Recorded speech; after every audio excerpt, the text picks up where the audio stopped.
The penthouse was silent, save for the rhythmic ticking of an antique clock that loomed on the far wall. The air was tense, and the dim light from the setting sun cast long shadows across the room. Amara, the heiress of a billion-dollar empire, sat in her wheelchair by the window, her back to the grand double doors. Her hands, clasped tightly in her lap, trembled slightly. The tremble was not of fear, but anticipation of the storm about to be unleashed. Her husband, Daniel, strolled in, his phone still in his hand, a smirk playing on his lips. He didn't notice her at first, too engrossed in the conversation he had just ended. His demeanor was relaxed, almost smug, as if he carried no weight on his shoulders. But that was about to change. "Amara," he greeted, his tone laced with a false warmth, "how was your day, darling?" Amara didn't respond immediately. She remained still, her gaze fixed on the horizon. The silence was unsettling, and Daniel's smile faltered. He cleared his throat and stepped closer, placing his phone on the mahogany side table. He knelt beside her, taking her hand gently. "Amara? Is everything okay?" That's when she turned to face him. Her eyes, once filled with love and adoration, were now cold and piercing. She leaned forward slightly, the intensity of her gaze pinning him in place. "Do you think I'm a fool, Daniel?" Daniel blinked, taken aback. "What are you talking about?" Amara reached into the pocket of her cardigan and pulled out a sleek black USB drive, holding it up between them.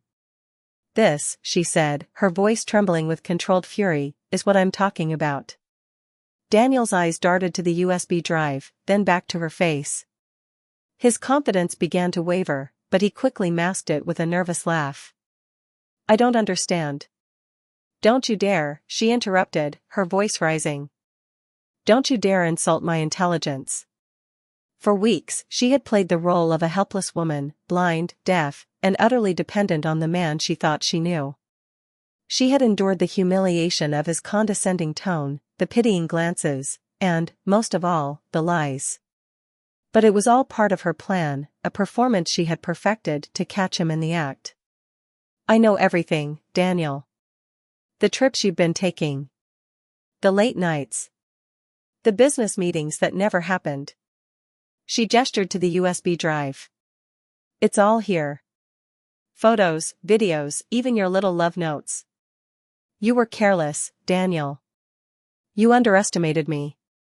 Daniel's face paled. He stood abruptly, running a hand through his hair. "Amara, listen." "Sit down," she snapped, the command echoing through the room. Daniel froze, then reluctantly sank onto the edge of the sofa.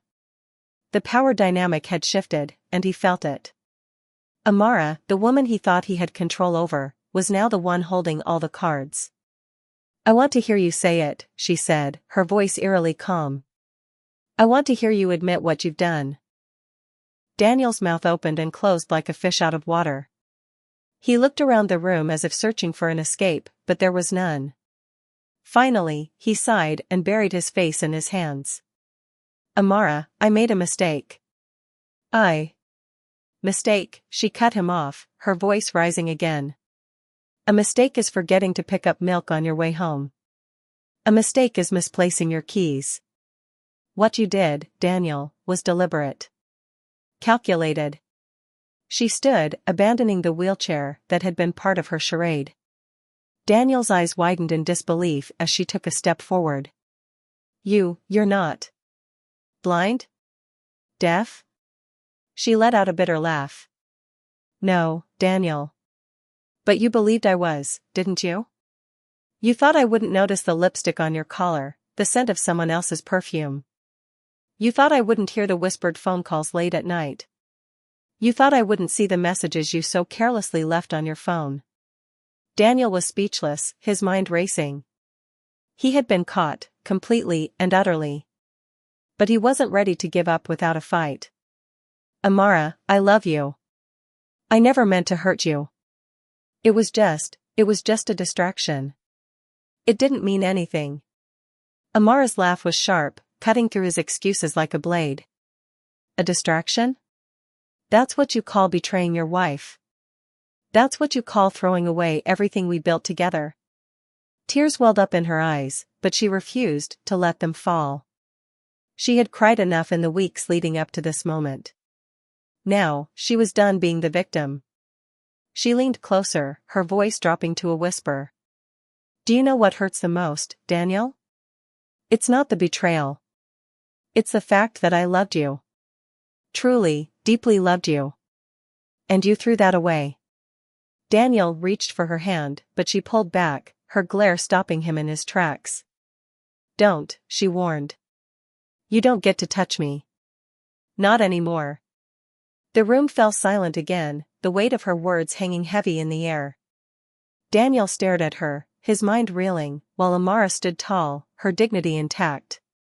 For the first time in weeks, she felt free. The truth was out, and there was no going back. I'll have the divorce papers drawn up tomorrow, she said, turning toward the window once more. And don't think for a second that you'll walk away with a single cent of my fortune. You've lost me, Daniel. You've lost everything. As she gazed out at the city skyline, her heart ached with a mix of pain and relief. This was the end of one chapter and the beginning of another. She didn't know what the future held, but one thing was certain, she would never let herself be fooled again. Behind her, Daniel sat in stunned silence, the weight of his actions finally sinking in. But it was too late. The damage was done, and Amara was already moving on. Amara had not always been the poised and cunning woman she appeared to be on that fateful day. Once upon a time, she had been a hopeful young woman who believed in fairy tales, the kind where love conquered all and happily ever afters were guaranteed. Born into a world of privilege, Amara was the daughter of a self-made billionaire who had built an empire from nothing. Her father, Emmanuel Azakiah, was a towering figure in both the business world and her life, instilling in her the value of hard work and loyalty. Despite their vast fortune, he had taught her that trust and integrity were far more valuable than money. Amara met Daniel at a charity gala. He was dashing, ambitious, and charming, the kind of man who could make any woman feel like the only person in the room. At the time, Amara had just returned from completing her degree in business management abroad and was eager to take on a more active role in her family's company. Daniel was a rising star in the world of finance, and their meeting felt like destiny. He listened to her dreams, supported her ambitions, and made her laugh in a way no one else ever had. Within a year, they were married in a grand ceremony that was the talk of the city. Their marriage was a whirlwind of passion and partnership, or so Amara believed. Together, they traveled the world, attended high-profile events, and built a life that seemed perfect from the outside. But beneath the surface, cracks were beginning to form.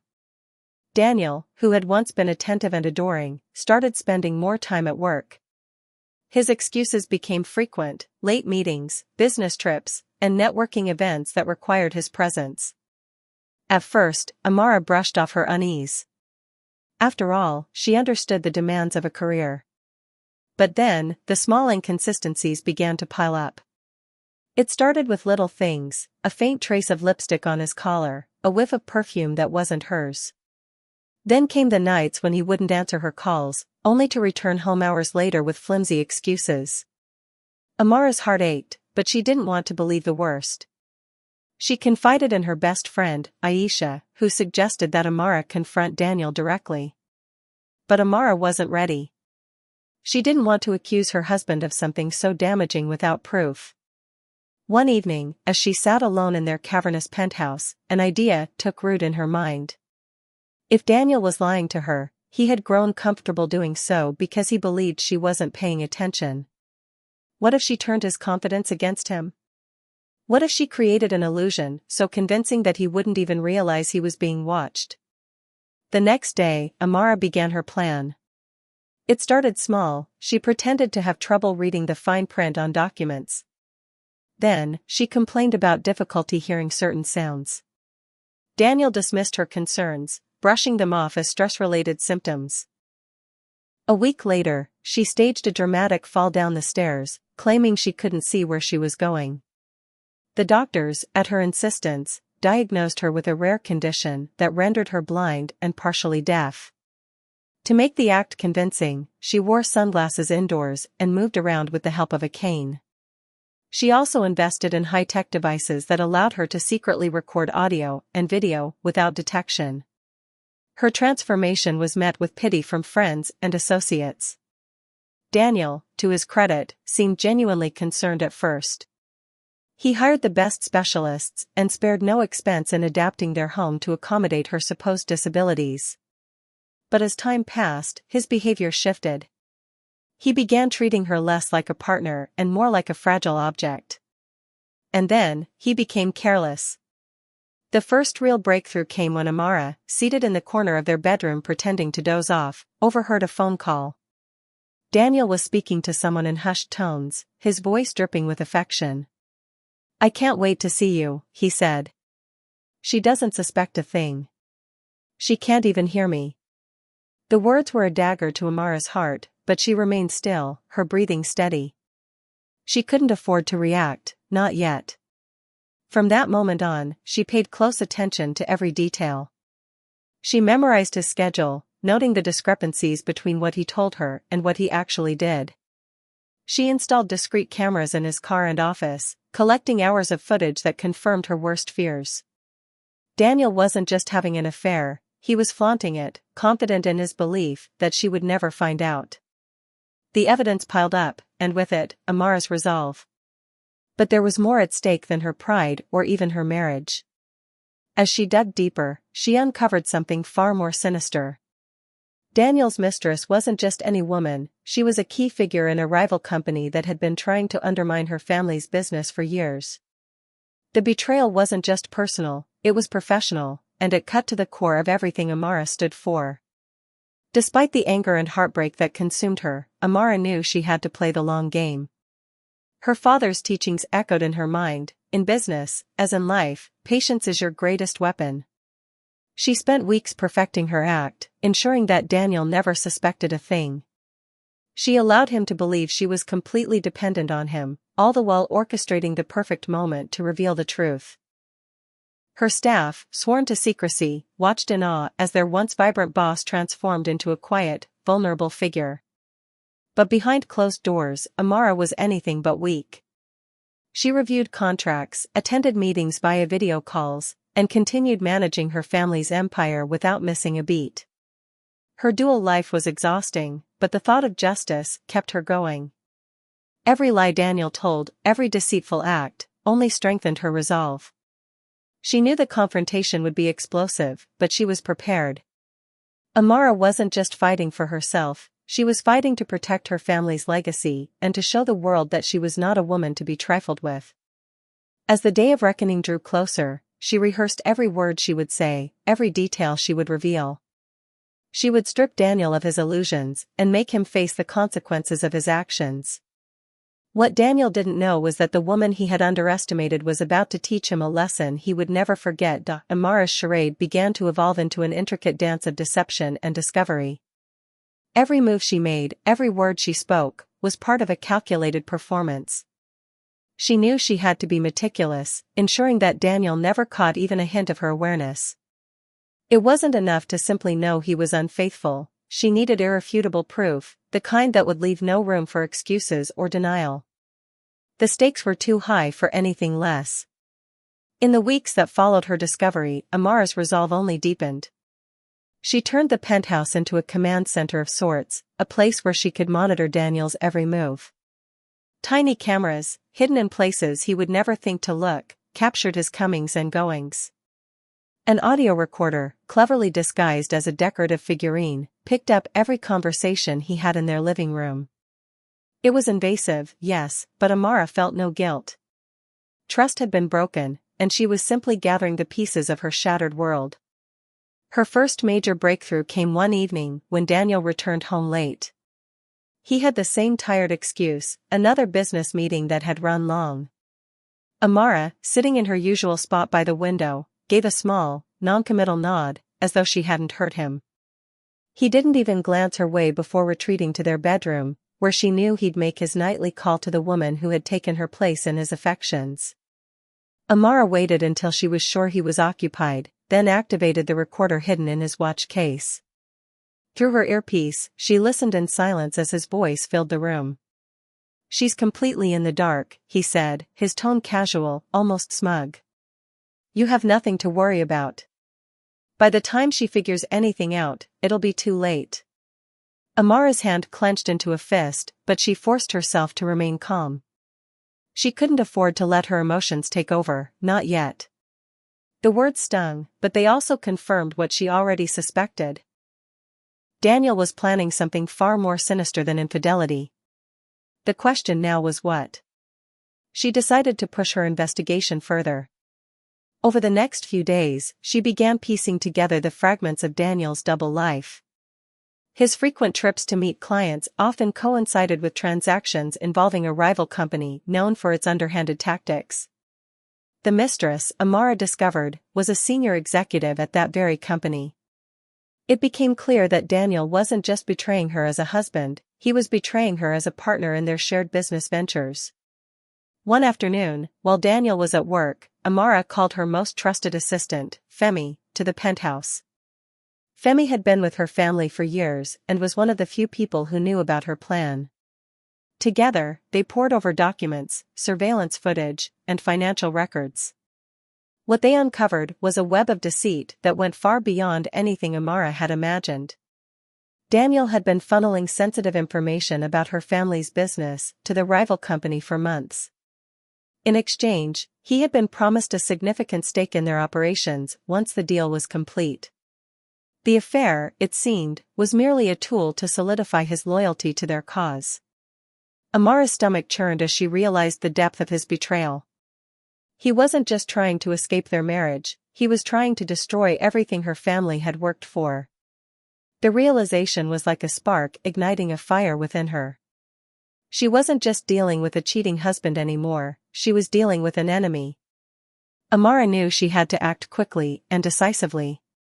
But she also knew that confronting Daniel too soon could backfire. She needed to gather more evidence, enough to ensure that he couldn't weasel his way out of the consequences.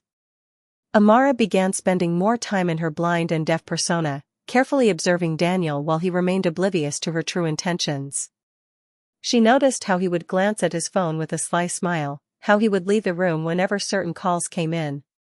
She pretended not to notice when he began locking his office door, though she made a mental note to retrieve the spare key from the safe. One evening, while Daniel was out, Amara decided to take a risk. Using the spare key, she entered his office and began searching for anything that could confirm his involvement in the rival company's schemes. She found it in the form of a folder tucked away in his desk drawer. Inside were contracts, emails, and handwritten notes detailing his plans.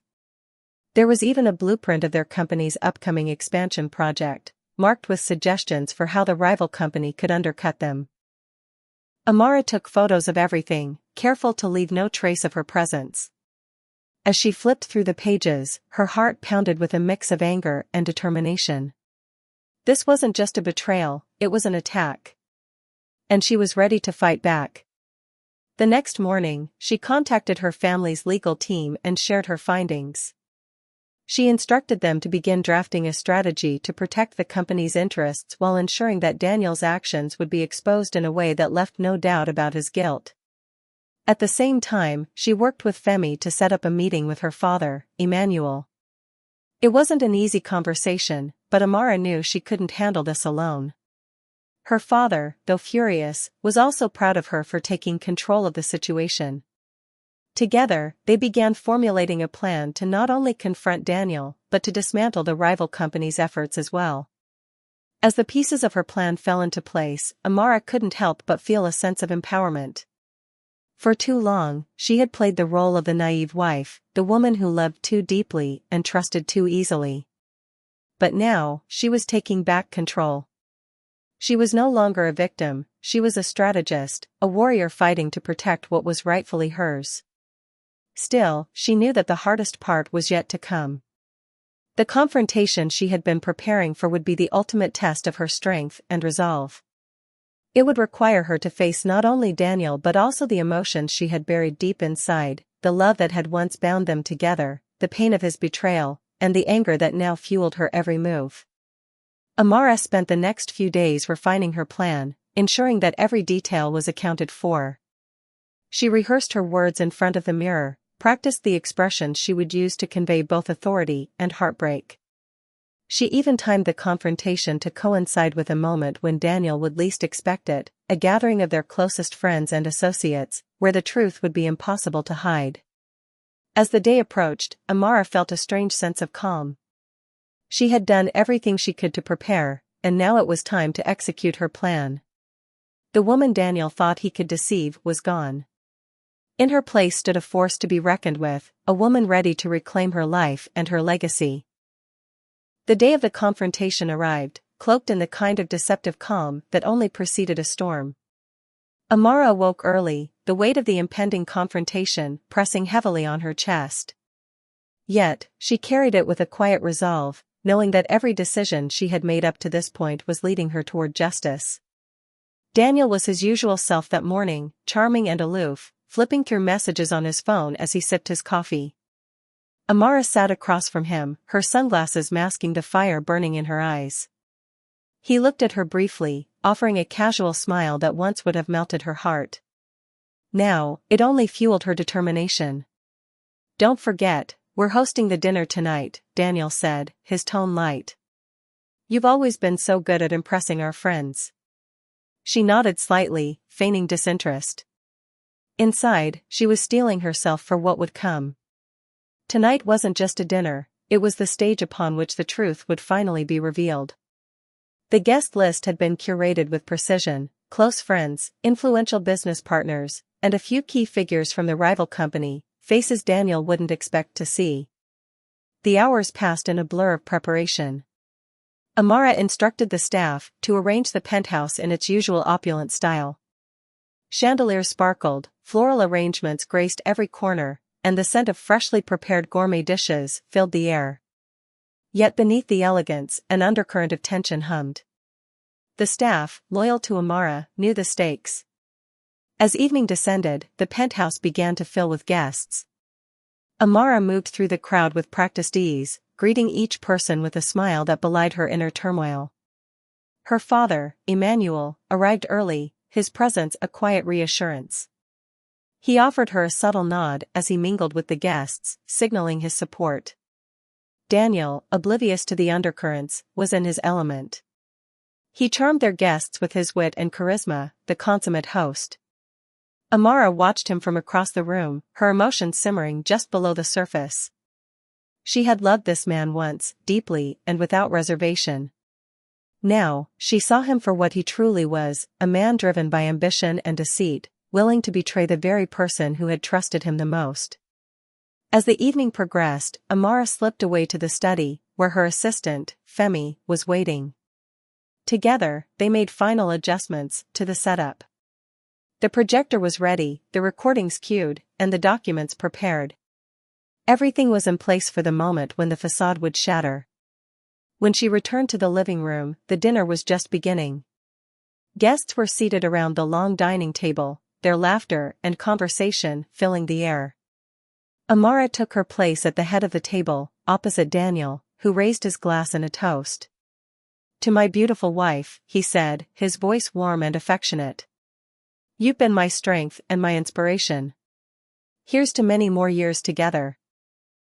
The irony of his words nearly made her laugh, but she raised her glass nonetheless, meeting his gaze with a serene smile. "To us," she replied, her voice steady. The dinner continued, courses served with impeccable timing, the atmosphere one of camaraderie and indulgence. But as the final course was cleared away, Amara rose to her feet, drawing the room's attention. "Thank you all for joining us tonight," she began, her voice carrying a calm authority. "I have something important to share, something that affects not just me, but everyone in this room." Daniel frowned slightly, his smile faltering. "Amara, what's this about?" She turned to him, her expression unyielding. "It's about the truth, Daniel. The truth you've worked so hard to keep hidden." Before he could respond, she signaled to Femi, who dimmed the lights and activated the projector. The first image appeared on the screen: Daniel, seated at a restaurant, leaning across the table toward his mistress.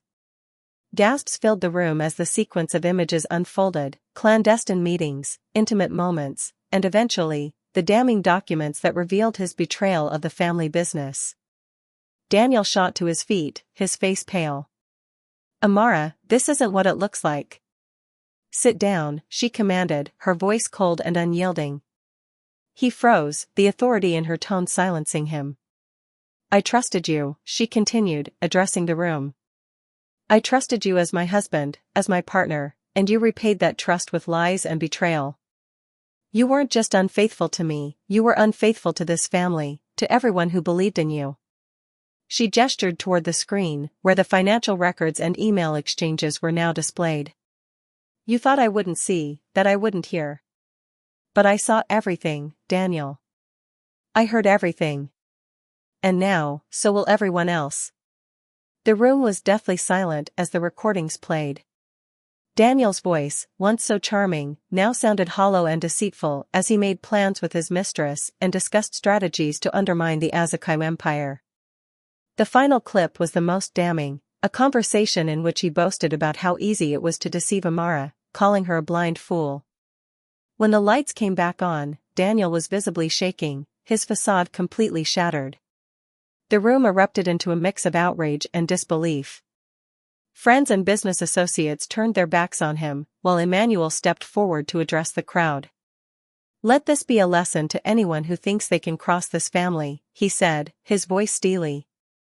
"We do not tolerate betrayal, and we will not be undermined." Amara stood silently, her gaze fixed on Daniel. He looked at her, his eyes pleading, but she felt no pity. "You made your choices, Daniel," she said quietly. "Now you'll face the consequences." With that, security personnel entered the room, escorting Daniel out as the guests looked on.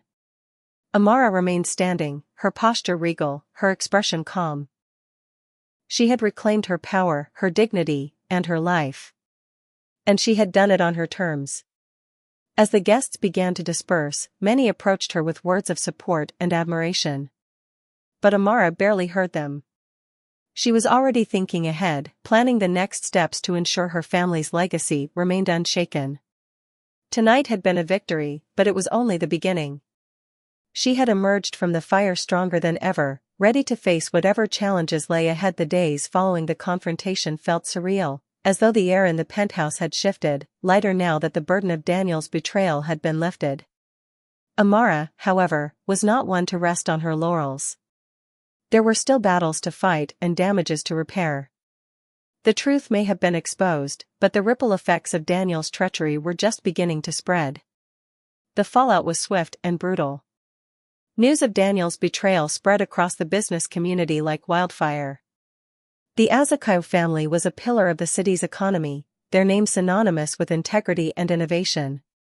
For someone to have attempted to sabotage their empire was both scandalous and unforgivable. Investors who had once viewed Daniel as a rising star now distanced themselves, his name blacklisted from every significant deal. The rival company, exposed as complicit in the scheme, faced a barrage of legal challenges. Amara had ensured that her family's lawyers filed suits for intellectual property theft and corporate espionage before the night of the confrontation was even over. Amara found herself at the center of it all, not as a victim, but as a leader. She spent hours in the office, meeting with board members, calming anxious stakeholders, and outlining a plan to rebuild trust. Each conversation was a testament to her resilience, her ability to turn personal pain into professional strength.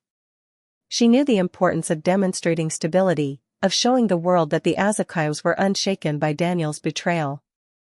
Yet, amidst the chaos of the corporate world, Amara also had to navigate the personal ramifications of the scandal. Her nights were restless, her mind racing with memories of the man she had loved and the life they had built together. There were moments when the weight of it all threatened to overwhelm her, but she reminded herself of the strength she had found in the storm. She leaned on her family, particularly her father, Emmanuel, whose unwavering support was a constant source of comfort. One evening, as she sat in her study reviewing documents, Emmanuel entered the room. He carried a bottle of their favorite wine, a silent gesture of solidarity. They sat together in comfortable silence for a while, before he finally spoke. "You've done well, Amara," he said, his voice filled with pride. "Not just for the company, but for yourself. You've shown everyone what it means to be an Azakayu." Amara smiled faintly, her eyes distant. "It doesn't feel like a victory, though. It feels like I've lost something I can never get back." "You've lost what was never truly yours," Emmanuel replied, placing a reassuring hand on her shoulder. "But what you've gained, your self-respect, your independence, that's priceless." His words stayed with her, a reminder of the strength she had found within herself. Over the next few weeks, Amara began to rebuild not just her professional life, but her personal one as well. She focused on the things that brought her joy, from spending time with her family to exploring new creative ventures. She even started mentoring young women in business, sharing her story as a testament to the power of resilience and self-belief. Daniel, meanwhile, was a shadow of his former self. Stripped of his status and connections, he became a cautionary tale in the corporate world. He reached out to Amara several times, his messages a mix of apologies and desperate pleas for forgiveness. But she never responded. She had no interest in reopening a door that had brought her so much pain. One day, while sorting through some old belongings, Amara came across a photo of her and Daniel from their wedding day. They looked so happy, so full of hope for the future. For a moment, she allowed herself to grieve the loss of that dream, to mourn the life they could have had. But then she placed the photo in a box, closed it, and set it aside. It was a part of her past, but it no longer defined her. As the months passed, the Azakayu family emerged from the scandal stronger than ever. The business thrived under Amara's leadership, her bold decisions and innovative strategies earning her widespread acclaim. The scandal that had once threatened to tarnish their legacy became a footnote in their story, a reminder of the challenges they had overcome. Amara herself became a symbol of resilience and empowerment, her story inspiring countless others. She was no longer just the billionaire heiress or the wronged wife. She was a force to be reckoned with, a woman who had faced betrayal and emerged victorious. And as she stood on the balcony of her penthouse one evening, looking out over the city she loved, she felt a sense of peace she hadn't known in years. The journey had been painful, but it had also been transformative. She had rediscovered herself, her strength, and her purpose. Amara Azakayu was no longer defined by the man who had betrayed her or the life she had lost. She was defined by the woman she had become, the woman who had faced the storm and come out stronger, ready to embrace whatever the future held.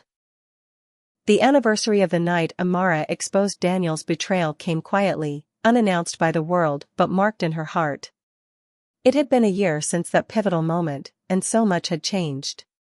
The pain that had once consumed her had faded into a distant memory, replaced by a sense of pride and accomplishment. Amara had not only reclaimed her life, but transformed it into something extraordinary. Yet, the scars of the past lingered, subtle reminders of the lessons she had learned and the strength she had gained. The Azakayu empire was thriving under Amara's leadership. Her innovative ideas had propelled the company into new markets, solidifying its reputation as a global powerhouse. Yet, her journey wasn't defined solely by her corporate success. Amara had discovered a passion for philanthropy, channeling her resources into projects that uplifted underprivileged communities. From funding education initiatives to supporting women entrepreneurs, her work became a beacon of hope for countless individuals. One of her most ambitious projects was a women's empowerment center she had established in the heart of the city. The center provided resources, mentorship, and training for women looking to build careers or start businesses. It quickly became a cornerstone of the community, its impact rippling far beyond its walls. Amara often visited the center, sharing her story with the women and reminding them that resilience and determination could turn even the darkest moments into opportunities for growth. It was during one of these visits that Amara had an unexpected encounter. A young woman named Ifeoma approached her, her eyes filled with a mix of nervousness and admiration. Ifeoma was a recent graduate of the center's entrepreneurship program and had started a small business selling handcrafted jewelry. She held out a delicate bracelet made of beads and gold, her hands trembling slightly.